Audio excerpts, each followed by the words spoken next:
History and anatomy of the wand in Harry Potter Explored. Wands are not just a fancy magical stick used for spell slinging, but are more like an extension of the personality and the mood of the wizard itself. We can think of wands as magical smartphones, except they can be moodier and prone to choosing their owner rather than the other way around. Each wand in the Harry Potter world is unique in the sense of the materials used to make it. No two wands can be the same, even if the materials used are similar. Wands were often buried alongside their owners, or burned when the owner died, though there are several instances of wands that have been passed down through families, or otherwise finding their way back into the black market of the wizarding community.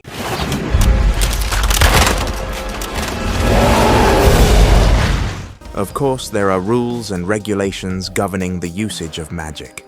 The Ministry could not just let witches and wizards do as they please with their magical powers. That would have made things pretty chaotic, to say the least. Every wand also most certainly has a history or some sort of stories behind it. But more on that later. First, let us get into how wands are made. The oldest asked for a wand more powerful than any in existence. So Death fashioned him one from an elder tree that stood near. Wandlaw. Wandlaw was a specific class of magic that referred to the history and the magical properties of wands. According to Mr. Ollivander, Wandlaw was a complex and mysterious branch of magic, and even most skilled witches and wizards could not fully comprehend it. The wand chooses the wizard, Mr. Potter.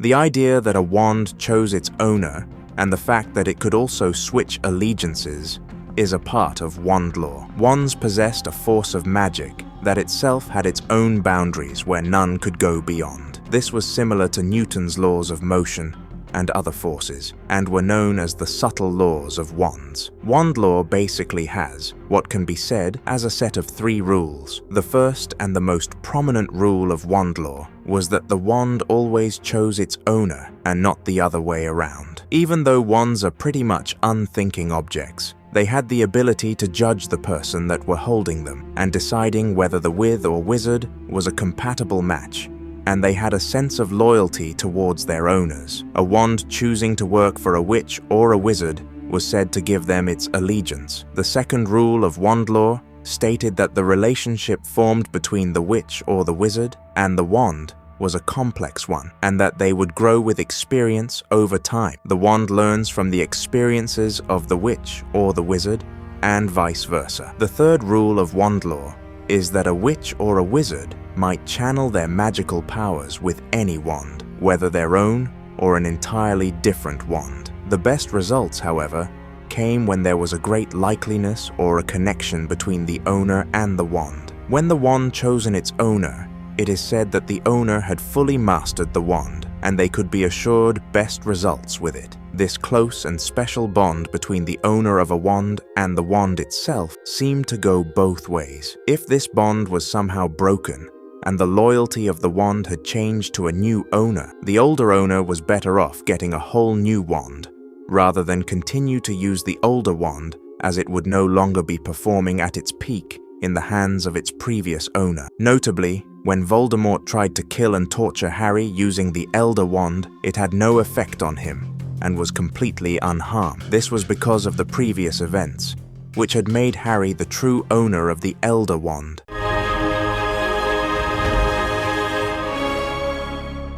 Thus, in the hands of another witch or wizard, which was Voldemort in this case, the Elder Wand could not be used to harm its rightful owner to whom it was loyal. Even though wands usually have a sense of loyalty towards its rightful owner and does not perform as well in the hands of anyone else, there's always a catch. Sometimes the wands have been known to change allegiances when they have been rightfully won by the new owner. In order to win a wand, one must overpower and hence defeat the current owner of the wand. When the owner of the wand had been disarmed, stunned, or killed, the wand might accept its old owner's attacker as its new owner. This was especially likely to happen with wands that had a core of dragon heartstring. However, it should be noted that wands usually stay loyal to its original owners. Most wands are closely attached to their original masters, and would not give up their allegiance to them very easily. Even if a witch or a wizard had been disarmed,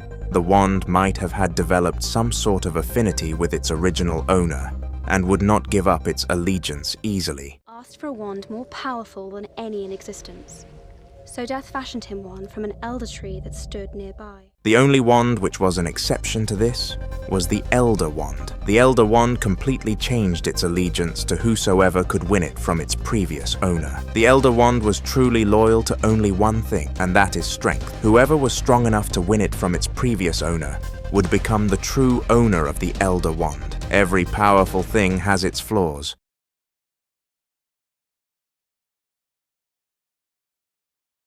Making of a wand. There are two basic components required in the making of a wand. Wood. Sounds simple enough? Well, nothing in the wizarding world is simple now, is it? And a core, which is something from a magical creature. Yes, a magical creature. As I said, nothing really is simple and easy here. Now let's say somehow you do manage to get these two components. No one can just start making a wand. Wand making is a craft which requires years of studying to fully develop the skills required to become a wand maker. Collecting wood for a wand sounds simple, but you cannot take your axe, walk into a forest, and pluck a random branch from a tree and call it a day. Not that easy. Collecting wand wood requires a bit of patience. Not all kinds of trees and wood can be used to make a wand. Wands require a special kind of wood, which might already have magical properties in them, or are strong enough to withstand the magic going through them. Even after you figure out which trees can be used to collect wood from, there is still work left to be done. These magical trees are usually guarded by small magical creatures called bowtruckles. There are wand woods which are specifically good for certain kinds of magic. For example, yew-wood wands were a force to reckon with in the fields of dueling and curses. No wonder Voldemorts Wand was made from yew-wood. Wood from the fir tree made wands that were particularly good at transfiguration, and alder wood made wands that worked best with non-verbal spells. There are also certain kind of wood which are not suitable for specific branches of magic, like wands made from acacia wood were of a more subtle nature and were not suited for bands, and smell magic, and wands made from apple wood mixed poorly with dark arts. Give it a wave.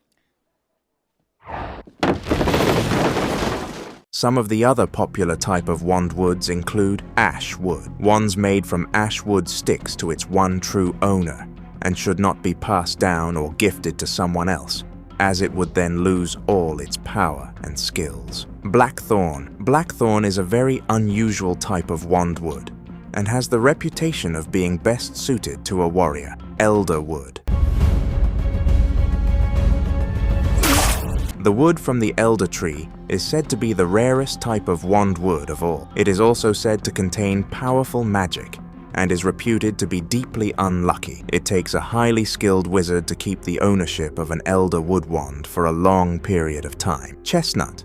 This is a type of wood which varies greatly in its character depending on which core has been used with it, and takes a great deal of color from the personality that possesses it. Cypress. Cypress wands are usually associated with nobility. The great medieval wand maker, Geraint Ollivander, wrote that he was always honored to match a cypress wand, for he knew that he was meeting a witch or a wizard who would be dying a heroic death. After you successfully collect the wood for the wand, all that is left is to find a core for it.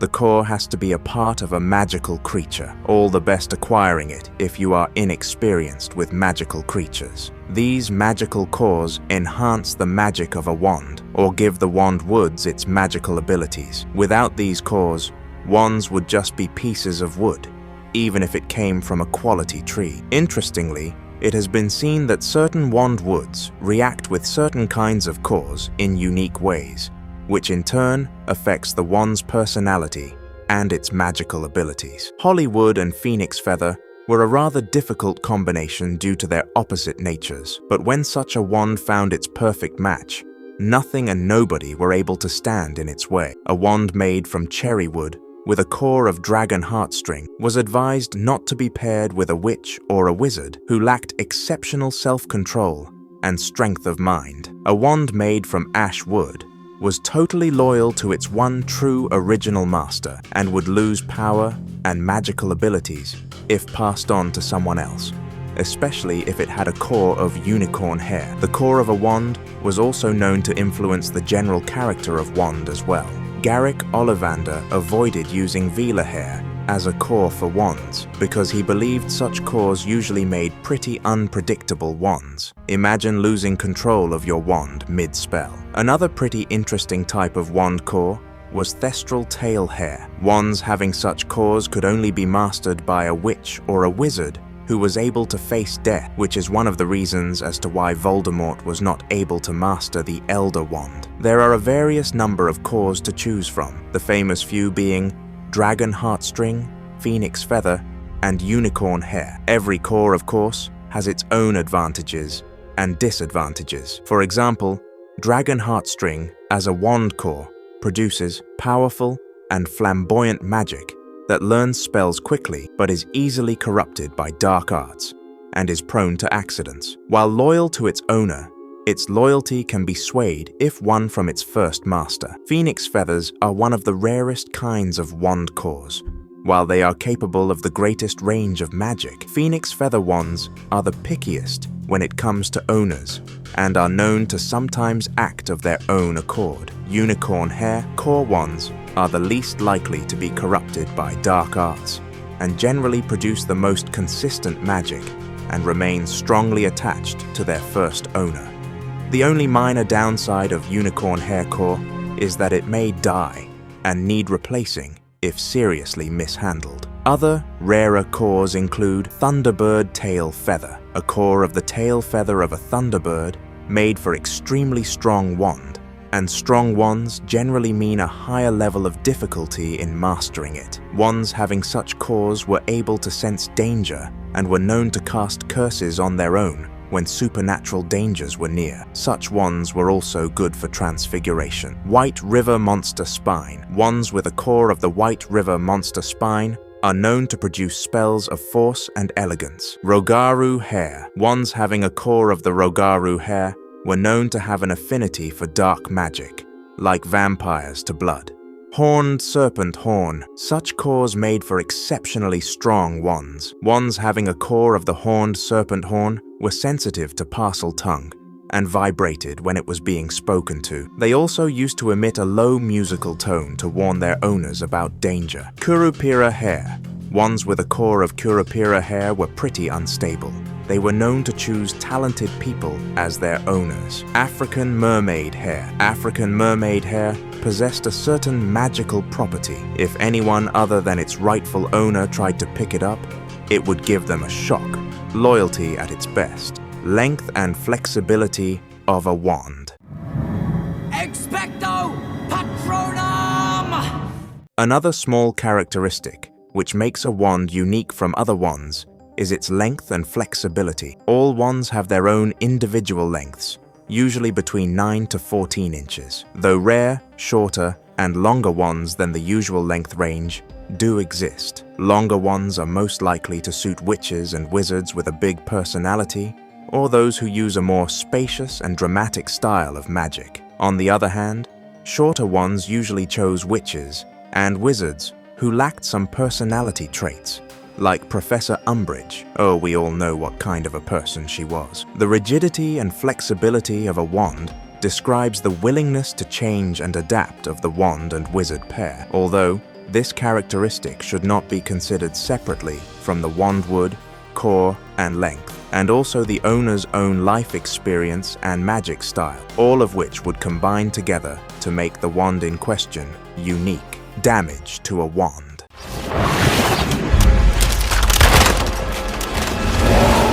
If a wand had suffered an immense amount of damage, either by a spell of a rival wizard or by a physical strike, it could not be fixed by any means that a wand makers really knew of. Spellotape, among other methods, could probably have been used to put the pieces of the broken wand back together, but it could not have brought back the magical capabilities of the wand. If such a wand was kept being used, it would start to malfunction, resulting in wrong and backfiring of spells on the witch or the wizard. Prolonged usage of such wands could also lead the wand to break, while performing magic. So, young witches and wizards, kindly do take good care of your respective wands. The only known thing that could actually repair a wand was the Elder Wand itself. This was proven when Harry Potter's wand was broken from a reflected blasting curse, and Hermione Granger was unable to repair it. Harry, however, was able to repair it with the aid of the Elder Wand. Although this ability might disappear if the current owner of the wand died,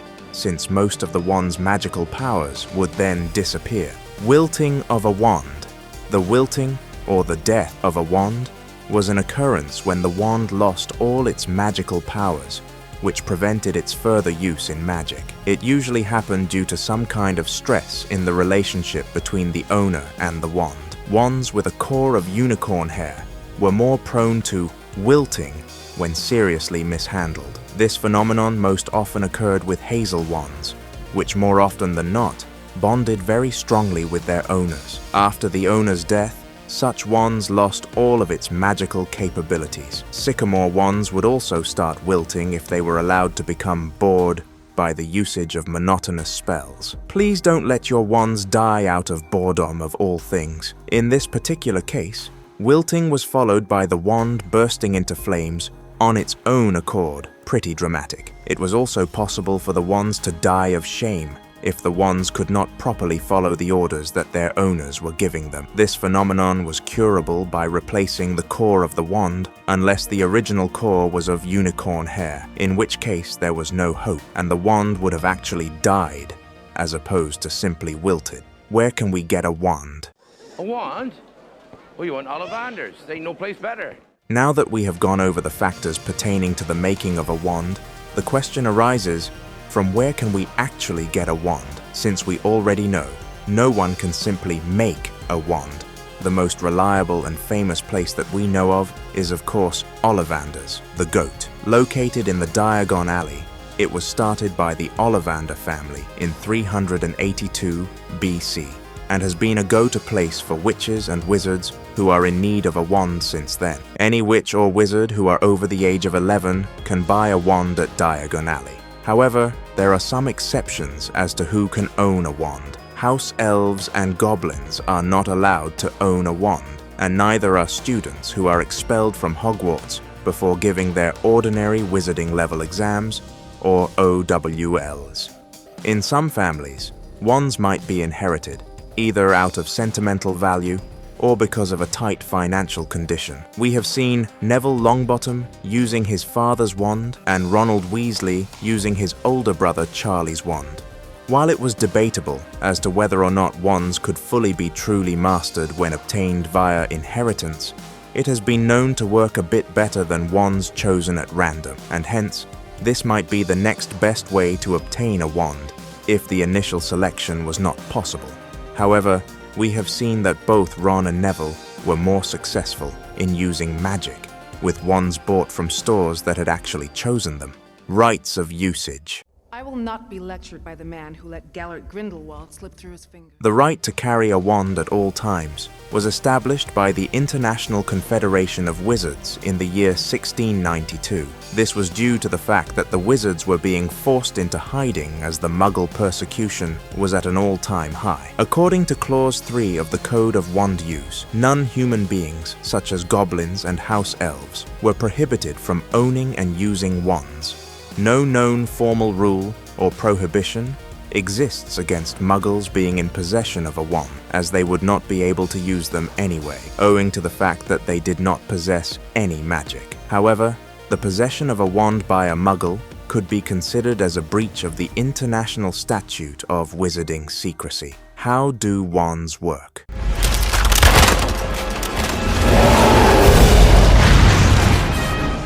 Now that we know how wands are made, and from where we can get a wand from, let's look a bit into how the wands actually work. The swish and flick. Everyone?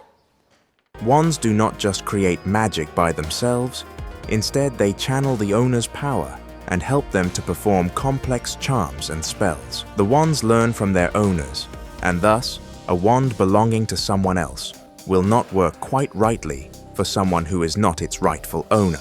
Remember, no point stealing one. Wands are generally loyal to their owner, and form a strong connection with them, though sometimes wands can change allegiances and can also be won in battles. The wands also learn and grow, along with wizard owning it. This is the major reason as to why no two wands are alike, even if they share the same wood or core. The relation and the connection that a wand has with its owner is what helps a wand to develop, grow, and be unique from other wands. There are mentions of wandless magic throughout the Harry Potter universe, but it is increasingly difficult and can only be performed by a highly skilled witch or wizard. Now let us go ahead and talk about a few wands, the details and the stories behind it. Harry's Wand. After swishing and flicking various kinds of wands at Ollivanders,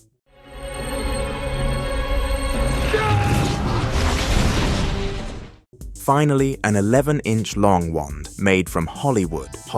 You see what I did there, right? With a core of a phoenix feather, more specifically the feather of Dumbledore's phoenix forks, chose Harry Potter as its owner. When Harry asked Mr. Ollivander that why did this wand in particular chose him as its owner, Ollivander went on to describe the murder of Harry's parents at Godric's Hollow by the twin brother of this wand, which is owned by Voldemort. We get to see this connection between Harry's and Voldemort's wands throughout the Harry Potter series. At that time, Harry did not think much about this connection and regarded the relationship as something that the wand could not help, any more than he could help being related to his Aunt Petunia. Now, if two wands had cores which came from the same magical creature, like Harry's and Voldemort's wands, which had the feathers of Dumbledore's phoenix forks, those wands are referred to as brothers, and they could not be forced to a duel with one another. Should such two wands ever come in the way of one another, a rare connection would be formed, which is known as priori incentatum.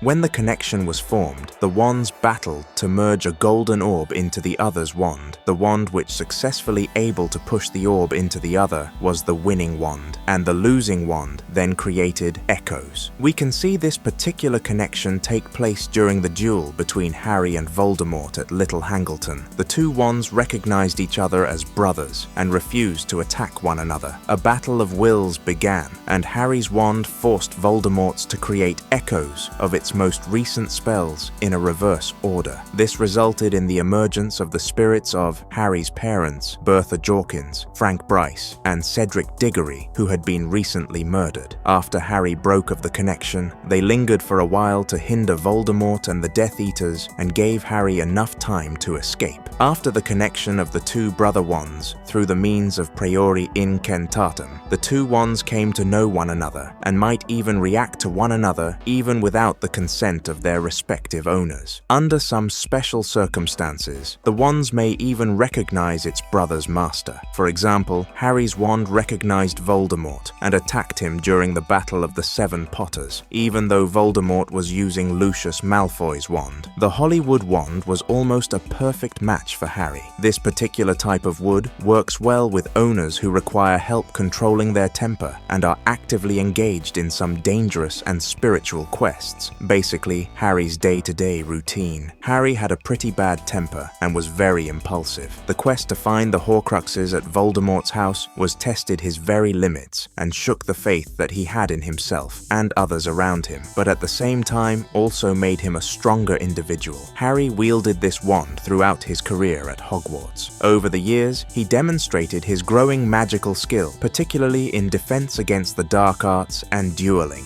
Harry's skills and talents in defend against the dark arts even surpassed that of Hermione's. Harry earned an outstanding in this particular subject in his ordinary wizarding level exams, or OWLs. Harry had also performed powerful magical spells with this wand, including the very advanced Patronus spell at a young age of 13. This was something even many fully grown witches and wizards were unable to achieve. He also learned numerous other spells at a young age, since he had to participate in the Tri-Wizard tournament, against his own will of course. Unfortunately, Harry's precious wand had been damaged by Hermione, unintentionally, during their search for Horcruxes at Godric's Hollow. Voldemort, foreseeing the intentions of Harry, had already planted his pet snake Nagini in Bathilda's corpse. As soon as Harry was left alone at night, Nagini attacked Harry. Hermione, racing to his defense, casted a blasting divine curse, using Harry's wand to repel the snake. The curse ricocheted, damaging Harry's wand. Well, thankfully, the damage was not permanent, and Harry was able to repair his wand using the Elder Wand, the only he could have actually repaired it.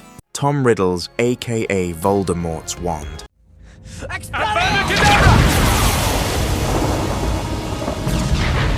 Manufactured by Garrick Ollivander, this 13.5-inch long wand, made from yew wood and with a core of phoenix feather, the same as Harry's, chose Voldemort as its owner. As mentioned earlier, having the same core as Harry's made the wands siblings, unlike their owners. It was with this very wand that Voldemort murdered Lily and James Potter, and countless others. Over the course of his years at Hogwarts, Tom Riddle's personality became darker and darker in secret. To the outside world, he was the perfect student, but deep inside him lay a greedy and murderous person who had disregard for anyone but himself. During his time at school, the use of his wands was for reasons far less than noble, and sometimes even violent. After graduating from Hogwarts and taking the name Lord Voldemort, an anagram of his original name, Tom Marvolo Riddle, began to openly use his wands for evil purposes, and over the course of the First Wizarding War, this wand had become a symbol of murderous intent and a tool of dark magic. Voldemort was separated from his wand for 12 long years when he tried to kill the then infant Harry Potter after killing his parents. Voldemort's soul ripped away from his body and fled the scene after the curse intended to kill Harry rebounded on him. That's the power of love, everyone. Amidst this commotion, Voldemort's wand fell at the murder scene and was later recovered by Peter Pettigrew, a true rat, who would then store it at an undisclosed location to keep it away from the hands of the Ministry of Magic. The wand was stored away for 12 long years and patiently awaited its master's return. Voldemort was finally reunited with his wand in Albania, where Peter Pettigrew helped Voldemort create a rudimentary body so that he could use magic. While finally being able to use his wand again, he could not perform strong and complicated spells since he did not have a proper body yet. It was during the final task of the Triwizard Tournament, a tournament which had been manipulated by Barty Crouch Jr., Voldemort's servant, and the Triwizard Cup was made into a portkey which was supposed to teleport Harry to Little Hangleton Graveyard, as planned by Voldemort. As Cedric Diggory had also teleported along with Harry, he was seen as a spare, kill the spare, and was almost immediately killed by Peter Pettigrew on the orders of Voldemort using Voldemorts Wand. Poor guy wasn't even involved. He then proceeded to tie Harry up and perform the ritual to restore the Dark Lord to his former glory. After regaining his body and strength, he attacked Harry, but it ended with Harry being able to escape with the help of the Echoes, which had appeared due to Priori Incentatum, since both Harry's and Voldemort's wands were siblings and could not duel each other. Three brothers simply waved their wands and made a bridge.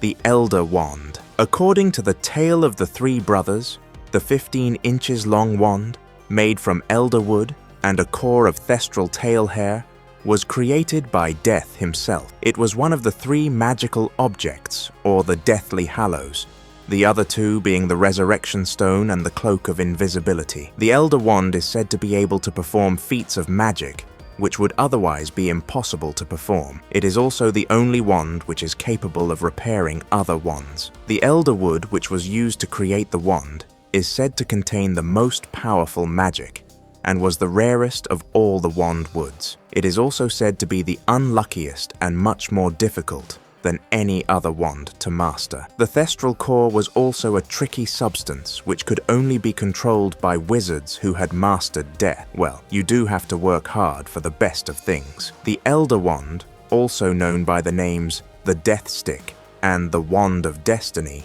was bestowed upon Antioch Peverell, the eldest brother. This was according to the scheme of Death, who was seemingly outsmarted by the three brothers, who created a bridge out of thin air across a river which had claimed countless lives. Death wanted to congratulate the three brothers and offered them a choice of gift as their reward. All that glitters is not gold. The eldest brother, who loved combat, asked for a wand that could defeat all others. Death went to a nearby elder tree and created a wand, thus creating the most powerful wand to ever exist, and handed it over to Antioch. No one could look at the Elder Wand and say it was a legendary wand and was capable of extraordinary feats. It looked like any other wand and had a smooth and unadorned shaft and a handle formed from two conjoined spheres. The Elder Wand gave its loyalty to whoever could win it from its previous owner, probably not the greatest of features to have in the strongest wand to have ever been created. This led witches and wizards to believe that they had to kill its previous owner to gain the wand's loyalty, but that was not actually the case. Not everything requires murdering of people, geez. One could simply disarm its previous owner, either by knocking it out of the owner's hand, or just by physically grabbing it to gain control of the Elder Wand. Another not-so-great feature that the strongest of wands of all had was that it was not necessary for the owner to be disarmed off the Elder Wand itself for it to change its loyalty. Its loyalty changed even if the owner was disarmed of their own wand. Talk about being one fickle-minded wand. Its change in loyalty to its previous owner was complete and total. Antioch Peveril, however, did not possess the Elder Wand for a long time. Soon after creating the wand, he went and killed a rival wizard in a duel and started boasting about the wand's powers while being drunk. That night itself, he was murdered in his sleep by another envious wizard who slit his throat and took possession of the Elder Wand. And so Death took the first brother for his own. Over time, the Elder Wand had various owners and passed through various hands, usually by violent means. Several owners of the wand are well known in the history of the wizarding world. Many of the owners of the Elder Wand were killed by their successors, and this led to the spreading of the inaccurate rumor that murdering the previous owner of the Elder Wand was necessary to gain control of it. Albus Dumbledore gained mastery of the Elder Wand after he defeated Grindelwald, and unlike its many previous owners, the Elder Wand was mostly put into good use under Dumbledore. He performed great magic with the Elder Wand, and further increasing his reputation as the most powerful wizard in the world. Dumbledore had engaged in a ferocious duel with Voldemort, using his wand to enchant the statues from the Fountain of Magical Brethren to protect Harry. Dumbledore was able to maintain the upper hand in the duel, countering Voldemort attacks,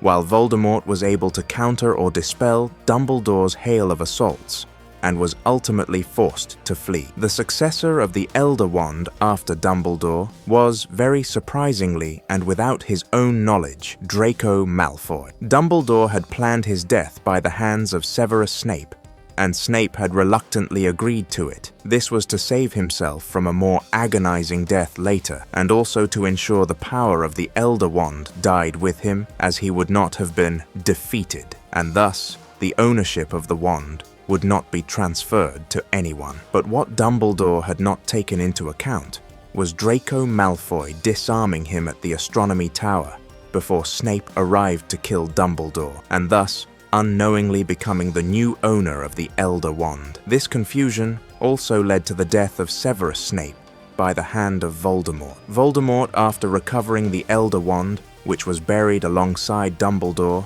after his death, realized he could not use the wand to its full potential, and came to the conclusion that since Snape was the one who killed Dumbledore, he had become the new owner of the wand. This led Voldemort to murder Snape through his snake Nagini. Talk about an untimely death. The last and final owner of the Elder Wand was, of course, Harry Potter. He became the owner of the Elder Wand when he had taken Draco's wand by force during the tussle at Malfoy Manor, and Voldemort had no idea about it. This was a key factor in his defeat. When Harry realized he was final Horcrux, he went to the Forbidden Forest on his own accord and was ready to sacrifice his life. Voldemort, not knowing that he was still not the actual owner of the wand, cast the killing curse on Harry. Being the actual owner of the Elder Wand, the curse did not actually kill him, but put him in a limbo state from which he could choose to come back. The fact that Harry was the actual owner of the Elder Wand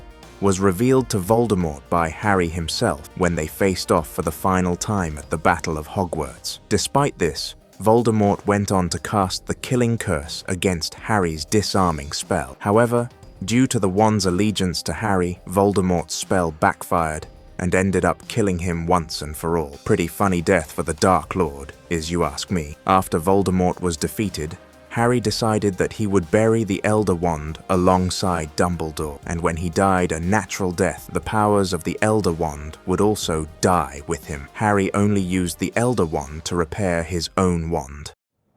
Oculus Reparo. Hermione Granger's wand, which was 10 3/4 inches long and was made of vine wood, and had a core of dragon heartstring. Hermione performed various powerful spells with this wand during her time at Hogwarts. She was able to produce a Patronus, which was a very advanced and complicated piece of magic, in the form of an otter at the age of 16. She was also the top of her class in almost every subject. Nerd. During the Battle of the Department of Mysteries, Neville was temporarily using Hermione's wand after he had managed to break his own wand, and Hermione had been incapacitated by Antonin Dolohop, Death Eater. After the battle, Neville returned the wand to Hermione. She went on to use her wand to fend off several Death Eaters, along with Kingsley during the Battle of the Seven Potters. She also used her wand to steal back Slytherin's locket from Dolores Umbridge. She also had to share her wand with Harry after.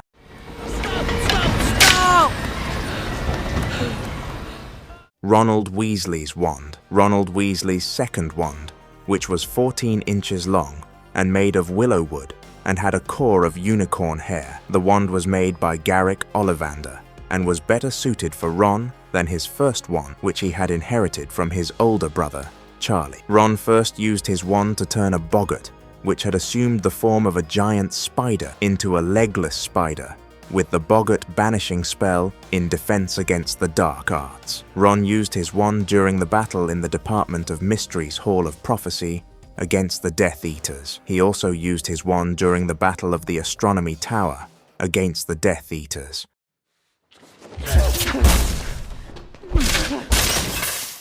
Draco Malfoy's Wand. Draco Malfoy's wand was 10 inches long and was made from hawthorn wood and had a unicorn hair core. This wand was also manufactured by Garrick Ollivander, and he described this particular wand as being reasonably springy. There have been many uses of this wand throughout the Harry Potter series, the most prominent one being when he had to kill Dumbledore under the orders of Voldemort, but ended up disarming him, which made him the new owner of Elder Wand without his knowledge. Dumbledore went on to die at the hands of Snape.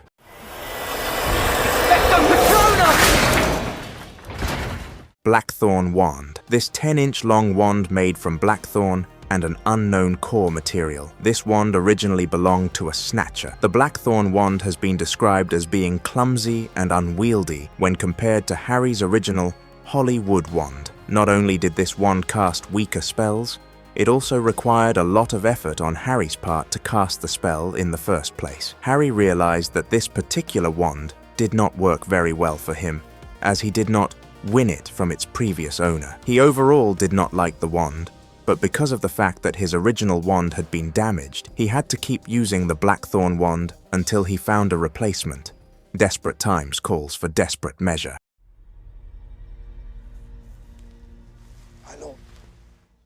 Lucius Malfoy's first wand.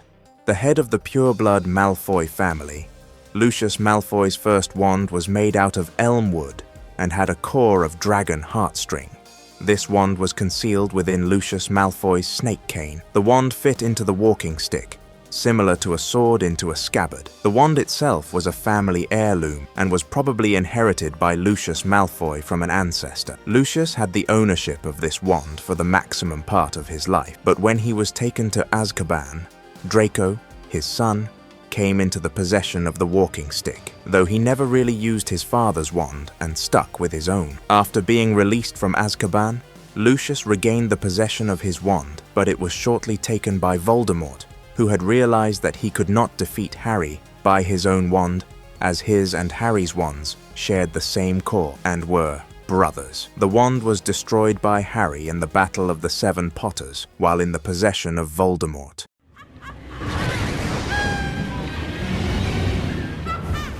Bellatrix Lestrange's wand. This 12 3/4 inches long wand, made from walnut and having a core of dragon heartstring, was manufactured by Garrick Ollivander, who described it as unyielding. This wand was identified by Hermione as the one that was used to torture Alice and Frank Longbottom, Neville's parents.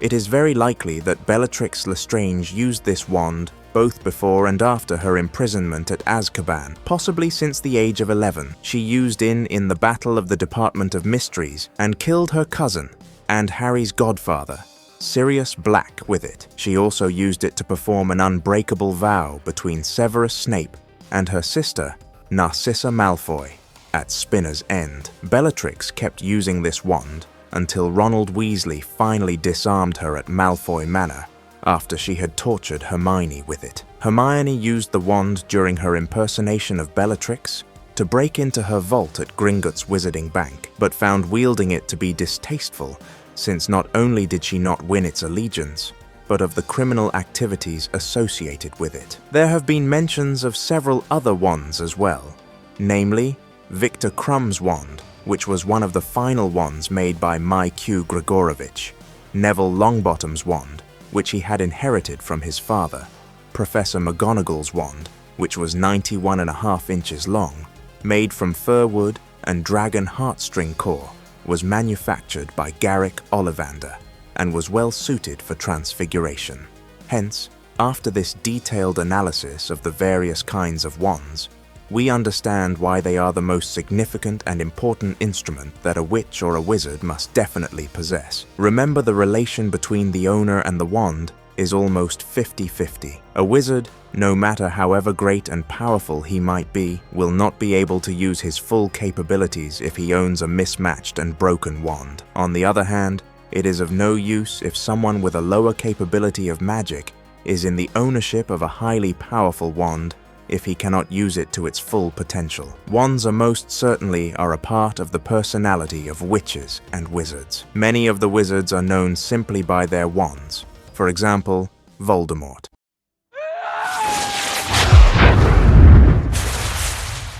Conclusion. We certainly hope that you enjoyed this video.